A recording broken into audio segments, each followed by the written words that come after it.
Geomatics is a set of sciences and techniques, and the word is a recent one. It's a portmanteau word built upon geography on one side and informatics on the other. So everybody knows what geography is about.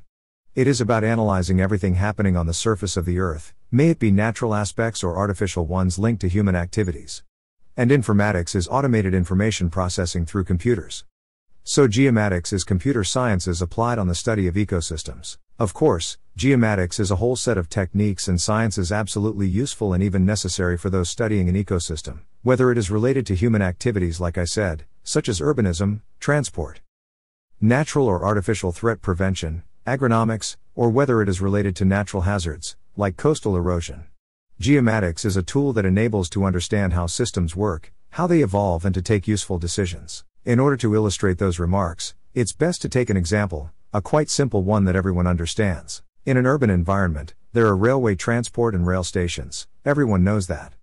How is the location of a new station decided when building a new railway transport system inside an urban space? That is an important issue in terms of economical and societal stakes, and geomatics plays a very important part in that framework. The issue in urban areas is choosing the right spot for a train station. It can be chosen according to which area is most densely populated. In that case, of course, building a train station is very useful, but it is also very complicated and very expensive, very costly for public finances. On the other hand, in areas little or less constructed, like low-density rural areas, the building is rather simple, not expensive, but generally not very useful, unless you want to urbanize new territories. So geomatics is useful if you manage to choose between investing in neutral areas, or building where the impact on public transportation will be the most meaningful for the users, for the citizens. Geomatics will then be able to step in and help decision makers to choose the best option, because we know there is knowledge on how the ecosystem of public transportation works, that railway users tend to use public transportation more if they live less than 600 meters from a train station, for example a RER station in the Paris region. Geographical information is based on two entities. First, the geometrical formation. Actually, a P-point exists at the surface of the Earth. That P-point is located at the surface of the Earth, which is by and large a sphere, with two values, latitude and longitude. The latitude is an angle between the equatorial plane and the straight line connecting the center of the Earth and the point in question. Longitude is also an angle between a particular meridian plane, that of Greenwich, and the meridian plane passing through the P-point. The first processing to perform in geomatics is to go from that set of coordinates lambda phi, latitude, longitude, to coordinates that are more easily manipulated inside the plane, in an orthonormal marker xp and ep. An object is also defined by what is called a semantic information. The semantic information is what will give meaning, the geographical reality to the P-point, which is actually purely geometrical. Let's take a train station, for example. On the semantic plan, a train station is defined by information, such as the station's name, like the Gare de Lyon in Paris, or the Gare du Midi in Brussels. A train station can also be defined by the number of daily users, etc. So a geographical object is defined by those two levels, the geometrical and the semantic level. The combination of the two creates a geographical object. A geographical object which type is station, for example. Those objects are aggregated in objects layers. Just one train station doesn't make sense. It's all the stations together with their location and their usage that gives meaning to the whole. So, in a geographical data system, we will be able to enter those objects in a computer both on the geometrical and the semantic plane. All those objects are entered. They are processed. They are aggregated, filtered and sorted out in geographical layers and, of course, stored in a database inside a computer or a computer network. Those geographical layers are used to perform spatial analysis.